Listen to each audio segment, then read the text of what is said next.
여기 미국의 한 가정이 마주한 절망적인 상황, 그리고 그들이 선택한 새로운 도전. 그 여정의 끝에서 발견한 것은 무엇이었을까요? 한 가족의 용기 있는 선택이 많은 이들에게 새로운 길을 열어주었다는 점에서 이들의 이야기는 여전히 현재 진행형입니다. 이 사연을 통해 우리는 의료의 경계를 넘어 희망이 어떻게 현실이 되는지 함께 알아가 보도록 하겠습니다.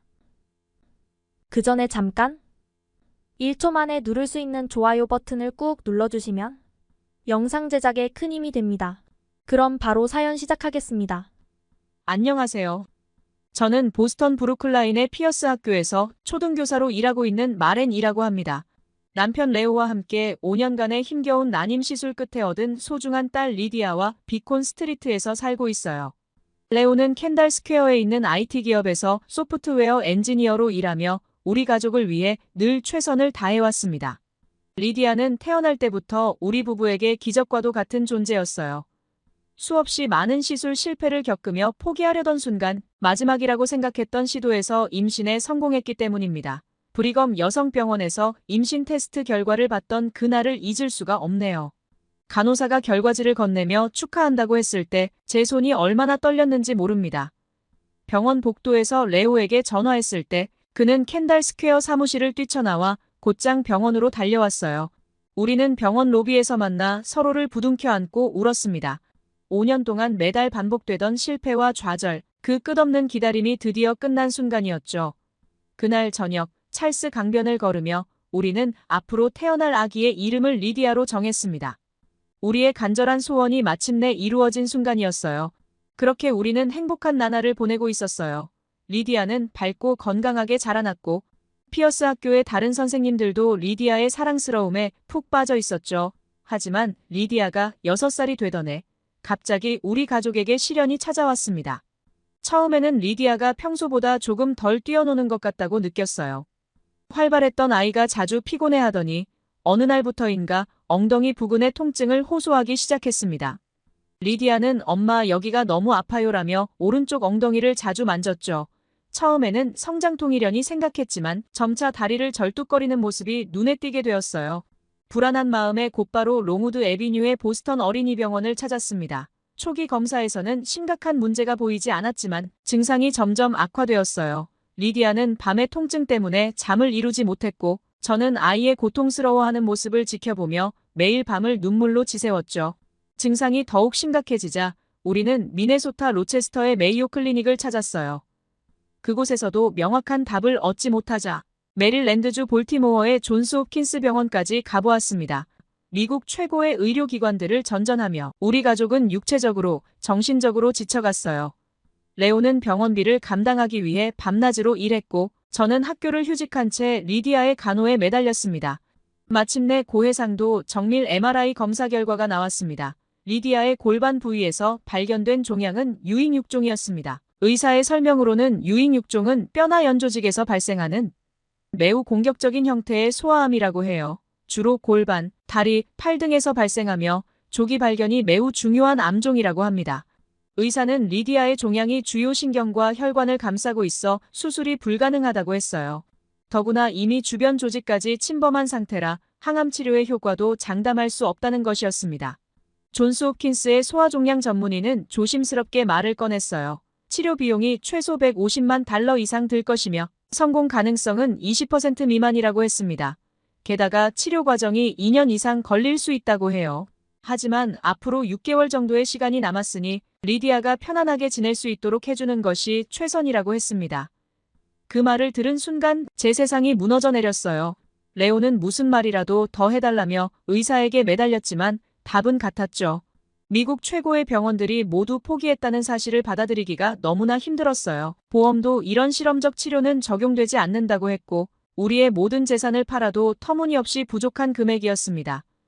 매일 밤 리디아의 침대 곁을 지키며 기도했지만 현실은 냉혹했습니다. 그렇게 우리 가족은 깊은 절망의 나날을 보내고 있었어요. 레오는 긍정적인 생각을 하며 밝은 척하려 애썼지만 퇴근 후 비콘 스트리트 주차장의 차 안에서 혼자 오열하는 모습을 보았습니다. 저 역시 리디아 앞에서는 밝은 얼굴을 지으려 노력했지만 화장실에 숨어 울지 않은 날이 없었어요. 우리에게 남은 것은 기적을 바라는 간절한 기도뿐이었습니다. 깊은 절망 속에서도 저는 포기할 수 없었어요. 매일 밤 리디아가 잠든 후 수면제의 유혹을 뿌리치며 노트북 앞에 앉았습니다. 전 세계의 의료 정보를 검색하던 중 우연히 소아암 환자 온라인 모임에서 한 게시물을 발견했어요. 유익육종 말기 판정을 받은 8살 소녀가 한국에서 완치되어 건강하게 지내고 있다는 내용이었죠. 가슴이 두근거리며 밤새 한국의 의료 정보를 찾아보기 시작했어요.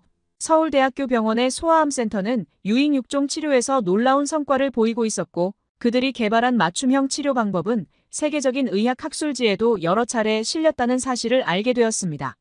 더욱 깊이 조사해보니 한국은 AI 기반 정밀 의료 분야에서 세계를 선도하고 있었어요. IBM 왓슨을 뛰어넘는 자체 AI 의료 시스템을 개발했고 로봇 수술 성공률은 미국보다 15% 이상 높았죠. 소아암 치료 비용도 미국의 3분의 1 수준이었습니다. 레오와 상해 후 서울대 병원 국제진료센터에 리디아의 영상 자료와 함께 이메일을 보냈어요. 놀랍게도 24시간 이내에 답장이 왔고 이길 아침 9시에 화상 진료를 잡아주었습니다. 국제진료센터의 매끄러운 소통의 첫인상부터 신뢰가 갔죠. 화상 진료에서 만난 김민우 교수님은 30분 넘게 리디아의 MRI 영상을 하나하나 짚어가며 설명해 주셨어요. 미국의 의료진들과는 달리 종양의 위치와 크기, 주변 조직 침범 정도를 정확히 분석하시며 치료 가능성을 이야기해 주셨습니다. 예상 치료 비용은 미국의 3분의 1 수준이었지만 여전히 큰 금액이었습니다. 김 교수님의 차분하고 논리적인 설명을 들으며 처음으로 진정한 희망을 느낄 수 있었어요. 치료 비용도 미국의 절반도 안 된다는 말에 레오와 저는 그날 밤 처음으로 편히 잠들 수 있었습니다.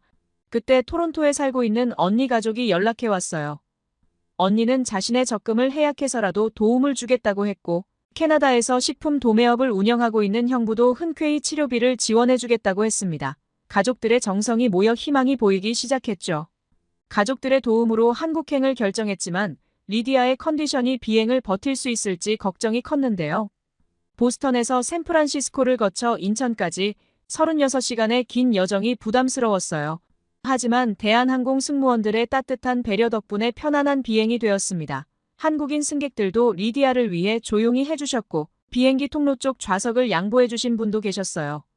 걱정과 달리 리디아는 제 예상보다 훨씬 용감했고 긴 비행 시간 내내 잘 견뎌주었습니다. 우리 가족은 마침내 인천국제공항에 도착했어요. 비행기에서 내려다본 인천공항의 모습은 마치 미래도시 같았죠. 탁 트인 공간과 깔끔한 시설에 먼저 놀랐고 입국장으로 향하는 길에 만난 공항 직원들의 친절함에 2번 놀랐습니다.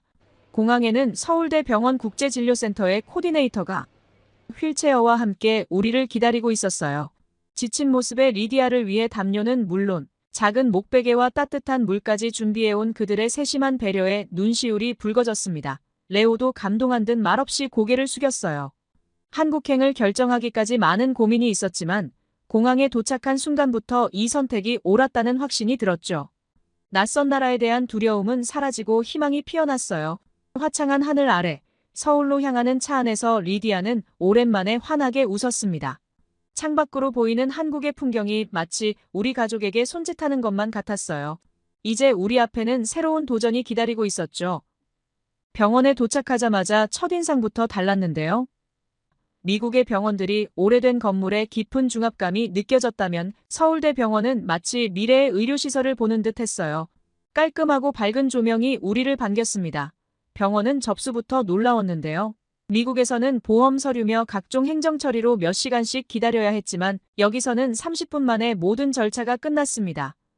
국제진료센터의 직원들은 우리가 준비해온 서류들을 재빠르게 처리하면서도 리디아의 상태를 꼼꼼히 체크했어요.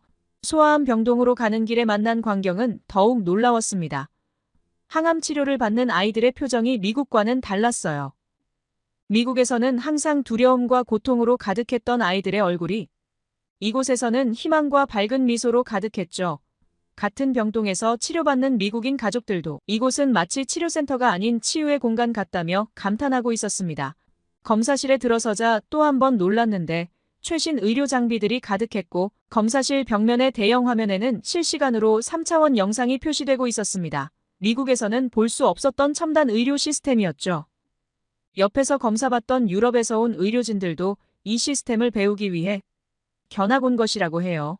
김 교수님은 리디아의 종양을 AI 기반 정밀 영상으로 분석하셨습니다. 미국의 MRI에서는 보이지 않았던 미세한 전이 부위까지 발견되었고 3D로 재구성된 종양 지도는 마치 실제 장기를 보는 것처럼 정교했어요.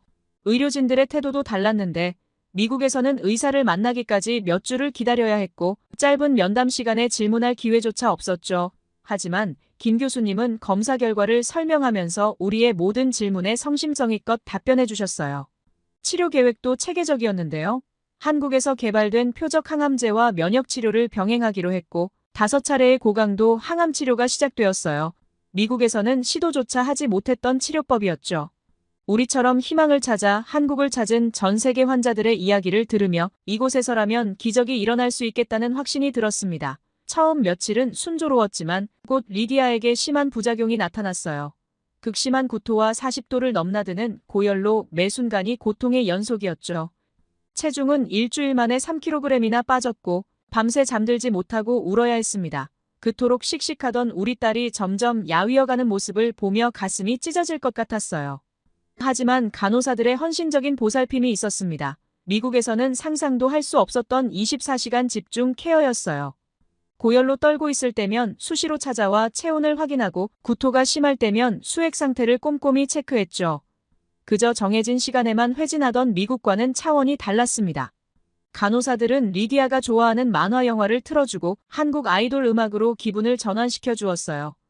한밤중에도 리디아가 깨어날 때마다 따뜻한 미소로 달래주셨습니다. 때로는 작은 간식을 몰래 숨겨두고 가시기도 했죠. 이런 섬세한 보살핌은 미국의 병원에서는 경험하지 못했던 것이에요. 항암 치료 중반에 가장 큰 위기가 찾아왔습니다. 리디아가 갑자기 폐혈증 증상을 보인 거예요. 순식간에 혈압이 떨어지고 의식이 흐려지는 상황에서 의료진은 단 1분의 지체도 없이 응급처치를 시작했습니다. 미국이었다면 응급실에서 몇 시간을 기다려야 했겠지만 여기서는 즉시 조치가 이루어졌어요. 그날 밤 중환자실 앞에서 기도하며 긴 시간을 기다리면서도 한국 의료진에 대한 믿음이 있었기에 버틸 수 있었죠. 3개월이 지난 후 중간 검사 결과 종양의 크기가 80%나 감소했다는 놀라운 소식을 들었어요. 미국의 의료진이 불가능하다고 했던 일이 실제로 일어나고 있었습니다. 김 교수님이 검사 결과를 설명하실 때 레오는 눈물을 참지 못했고 저는 그저 리디아를 꼭 껴안을 수밖에 없었어요. 죽음의 문턱에서 시작된 우리의 도전이 마침내 희망으로 바뀌고 있었습니다. 치료 효과가 확인되자 마침내 수술일이 잡혔습니다. 김 교수님은 최첨단 로봇 수술 장비를 이용해 14시간에 걸친 대수술을 진행하기로 했어요. 종양이 위치한 곳이 너무 위험해서 미국에서는 시도조차 하지 못했던 수술이었습니다. 서울대 병원의 수술실은 제가 알던 수술실과는 완전히 달랐는데요. 벽면에는 수술 부위를 실시간으로 보여주는 3D 영상이 펼쳐져 있었고 AI 내비게이션 시스템은 0.1mm 단위로 종양의 위치를 정확히 보여주었습니다. 미국의 수술실이 기본적인 장비들만 갖추고 있었다면 이곳은 첨단 기술의 집약체였어요. 수술 전날 의료진들은 3D 프린팅된 모형으로 리디아의 종양 위치를 면밀히 검토했습니다. 메이오 클리닉에서는 흑백의 MRI 사진으로만 설명하며 수술이 너무 위험하다고 했던 말이 떠올랐어요. 하지만 이곳의 수술 계획은 마치 군사작전처럼 치밀했고 모든 의료진이 각자의 역할을 완벽히 숙지하고 있었습니다. 존스 홉킨스의 의사가 이 위치의 종양 수술은 100% 실패할 것이라고 단언했던 말이 여전히 제 귓가에 맴돌았어요. 그때의 절망감과 분노가 다시 한번 가슴속에서 치밀어 올랐죠. 하지만 한국의 의료진들은 자신감 있게 할 수 있다고 말했고 그 믿음이 저희에게도 전해졌습니다. 14시간의 긴 수술 동안 우리 가족은 기도하는 마음으로 기다렸어요. 수술실 밖 대기실에는 실시간으로 수술 진행 상황이 전달되었고 간호사들은 30분마다 와서 진행 상황을 설명해 주었습니다. 미국에서처럼 막연한 불안감 속에 기다리는 것과는 전혀 달랐어요. 수술이 10시간을 넘어서자 초조함이 밀려왔어요. 레오는 계속해서 시계만 바라보며 한숨을 쉬었고 저는 기도하는 마음으로 손톱을 뜯고 있었습니다. 그때 간호사가 다가와 수술이 아주 순조롭게 진행되고 있어요. 라는 소식을 전해주었죠. 미국에서는 상상도 할 수 없었던 따뜻한 배려였습니다. 마침내 14시간의 긴 수술이 끝났다는 소식을 들었을 때 김 교수님의 표정에서 확신이 보였어요. 피곤해 보이는 얼굴이었지만 눈빛만은 밝게 빛나고 있었습니다. 수술은 성공적으로 되었고 모든 주요 신경과 혈관이 보존되었다는 거예요. 메이오 클리닉의 의료진이 수술은 자살 행위라고 했던 말이 무색해지는 순간이었죠. 놀라운 것은 수술 후 회복 속도였습니다. 일주일 만에 리디아는 보행 연습을 시작했고 한국에서 개발된 정밀 방사선 치료로 재발 방지에도 들어갔어요. 방사선 치료도 미국과는 달랐습니다. 존스 홉킨스에서는 부작용 때문에 치료를 미루자고 했던 것과 달리 이곳에서는 부작용을 최소화하는 기술로 안전하게 진행되었어요. 재활치료와 물리치료도 체계적으로 진행되었습니다. 치료실에는 최신 재활 장비들이 가득했고 치료사들은 리디아의 상태에 맞춘 맞춤형 프로그램을 진행했어요. 미국에서처럼 할 수 있는 게 이게 전부라는 말 대신 이렇게 하면 더 좋아질 거예요 라는 긍정적인 말로 리디아를 격려했습니다. 수술 한 달 반 만에 리디아는 혼자서 조심스럽게 걸을 수 있게 되었어요. 처음으로 몇 발자국을 뗐을 때 병실의 모든 의료진이 박수를 쳐주었습니다. 아직은 익숙치 않지만 재활치료와 물리치료를 병행한다면 상태는 지금보다 훨씬 좋아질 거라는 믿음을 주는 교수님의 말씀에 깊은 감동을 받았어요. 미국의 의사가 평생 휠체어를 타야 할 것이라고 했던 말이 거짓이 되는 순간이었습니다. 우리 딸이 자신의 두 발로 서서 걸어가는 모습을 보며 레오와 저는 서로를 꼭 껴안고 울었습니다. 매일매일이 기적 같았어요. 한국의 의료기술이 우리 가족에게 새로운 삶을 선물해 주었죠. 이제 우리는 불가능이라는 말의 의미를 다시 생각하게 되었습니다. 한국의 의료진들이 보여준 것은 단순한 치료가 아닌 진정한 희망과 가능성이었어요. 미국의 병원들이 포기했던 우리 딸의 생명을 살리고 새로운 미래를 열어준 이곳에서의 시간은 영원히 잊지 못할 것 같습니다. 수술 후 1년간의 회복기를 한국에서 보내기로 결정했어요. 김 교수님께서 면역력 회복과 재발 방지를 위해 한국에서의 지속적인 관찰이 필요하다고 하셨습니다. 처음에는 긴 시간이라 망설여졌지만 이제 와서 생각하면 그때의 결정이 우리 가족에게 최고의 선물이 되었어요. 서울대 병원의 소아병동은 치료만 하는 공간이 아닌 삶의 희망과 기쁨이 가득한 곳이었습니다. 매주 화요일마다 열리는 웃음치료 교실은 아이들의 웃음소리로 가득했어요.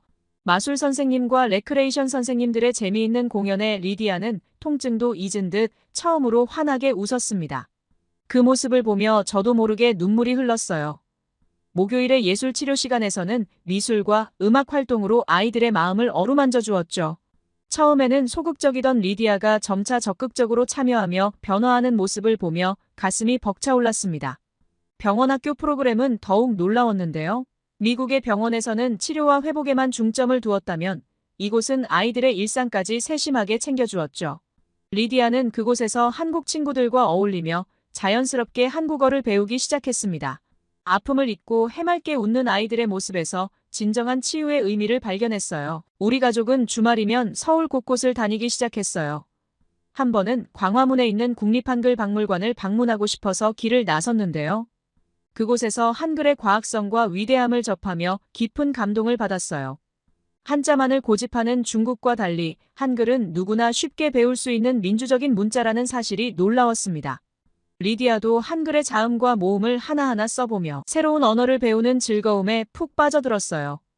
또한 서울거리에서는 매일 새로운 발견이 있었어요. 추운 겨울이면 길거리에서 파는 붕어빵의 달콤한 향기가 코끝을 스쳤습니다.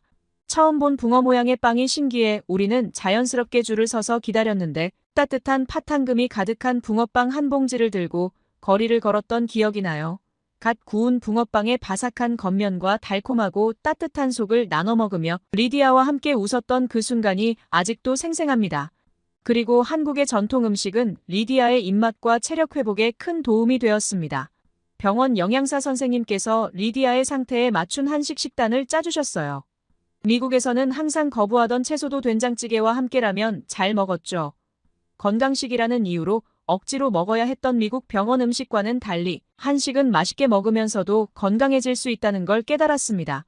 경복궁에서 한복을 입고 찍은 사진은 우리 가족의 소중한 보물이 되었어요. 화려한 한복을 입은 리디아의 모습은 마치 작은 공주 같았죠. 한복의 우아한 선과 아름다움은 세계 어느 전통 의상과도 비교할 수 없었습니다. 의료진들과의 관계도 점점 깊어졌어요. 김 교수님은 매주 회진 때마다 리디아의 이름을 한국어로 불러주셨고 간호사 선생님들은 산토끼와 둥글게 둥글게 같은 한국 동요를 가르쳐 주셨습니다. 미국의 간호사들이 업무적으로만 대했던 것과 달리 이곳의 모든 분들은 우리를 진정한 가족처럼 대해 주셨어요. 1년 반이라는 시간 동안 우리는 단순히 치료만 받은 게 아니었습니다. 한국의 문화와 정을 배우며 새로운 삶의 의미를 발견했어요. 리디아는 이제 한국말로 감사합니다를 할 줄 알게 되었고, 저는 한국의 정문화가 얼마나 따뜻한지 깊이 이해하게 되었습니다. 마지막 정기검진 날 김 교수님은 리디아의 상태가 거의 완치에 가깝다는 희망적인 소견을 전해주셨어요. 1년 반 넘게 치료 과정에서 단 한 번의 재발 징후도 없었고 면역 수치도 정상을 유지했다고 합니다. 그 말씀을 듣는 순간 눈물이 멈추지 않았어요. 한국을 떠나기 전날 병원 의료진들이 작은 송별회를 열어주셨습니다. 우리를 가족처럼 돌봐주신 분들과 헤어진다고 생각하니 마음이 무거워졌어요. 간호사들은 리디아에게 한글로 쓴 편지와 한복 입은 인형을 선물해 주셨고, 김 교수님은 언제든 도움이 필요하면 연락하라며 개인 연락처도 남겨주셨습니다. 귀국을 앞두고 인천공항으로 향하는 길은 마치 고향을 떠나는 것처럼 아쉬웠어요. 보스턴으로 돌아온 후 우리의 치료 경험은 지역신문의 의료 특집에서 다뤄졌는데요. 미국의 의료진들은 한국의 첨단 의료기술과 통합적 치료 시스템에 깊은 관심을 보였습니다. 리디아의 사례는 미국 소아암 학회에서도 혁신적 치료의 성공 사례로 발표되었어요. 매달 한 번씩 김 교수님과 화상으로 경과를 확인하고 있습니다. 미국의 담당 의사도 한국 의료진과 긴밀히 협력하며 리디아의 상태를 관리하고 있어요. 이제는 두 나라의 의료진이 함께 리디아의 건강을 책임지고 있는 거죠. 리디아는 이제 초등학교에 입학해 활기찬 학교 생활을 보내고 있어요. 친구들에게 자신의 경험을 당당하게 이야기하고 한국에서 배운 노래도 들려줍니다. 주말마다 보스턴 한국학교에 다니며 한국어 실력도 꾸준히 늘리고 있어요. 저는 소아암 환자 가족들을 위한 모임을 만들었는데요. 한국의 의료 정보를 공유하고 치료를 고민하는 가족들에게 도움을 주고 있습니다. 우리처럼 희망을 찾아 한국으로 떠나는 가족들이 하나둘씩 늘어나고 있죠. 리디아의 사례는 이제 미국과 한국의 의료 협력을 상징하는 대표적인 케이스가 되었습니다. 많은 미국 병원들이 한국의 의료 시스템을 배우기 위해 교류를 시작했고 환자들의 선택지도 넓어졌어요. 우리 가족에게 한국은 이제 제2의 고향이 되었습니다. 매년 정기검진 때마다 한국을 방문하는 것이 우리의 새로운 일상이 되었어요. 리디아는 비행기를 탈 때마다 우리 또 서울 가요? 라며 설렘을 감추지 못합니다. 한국에서의 경험은 단순한 치료의 시간이 아닌 우리 가족에게 새로운 삶의 의미를 준 소중한 선물이었어요. 앞으로도 우리는 한국과의 인연을 이어갈 것이고 이 경험을 통해 더 많은 희망의 이야기가 만들어지길 바랍니다. 긴 이야기 함께 나눠주셔서 감사합니다. 모두 안녕히 계세요. 오늘의 사연 어떻게 들으셨나요? 마렌과 리디아의 이야기는 단순한 치료 성공담이 아닌 희망과 도전의 여정이었습니다. 미국 최고의 병원들이 포기했던 순간에도 그들은 새로운 가능성을 찾아 먼 나라 한국으로 발걸음을 옮겼죠. 그리고 그 선택은 한 가족의 운명을 완전히 바꾸어 놓았습니다. 의료기술의 한계를 뛰어넘는 도전 정신, 환자를 가족처럼 보살피는 따뜻한 마음, 그리고 끊임없는 혁신을 추구하는 열정. 이것이 바로 마렌의 가족이 한국에서 발견한 특별한 가치였을 것입니다.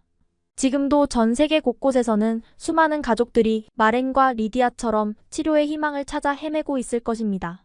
이들에게 마렌 가족의 용기 있는 도전이 새로운 가능성을 보여주는 이정표가 되길 바랍니다. 여러분은 이 사연을 들으며 어떤 생각이 드셨나요? 여러분의 생각을 아래 댓글에 남겨주세요. 그리고 감동적인 사연을 주변 사람들과 공유하고 함께 이야기 나눠보세요. 마지막으로 1초밖에 걸리지 않는 구독과 좋아요, 알림 설정은 영상 제작에 큰 힘이 됩니다. 지금까지 감동을 담아 여러분께 진심을 전하는 감동 담기였습니다. 오늘 하루도 행복한 하루 보내세요.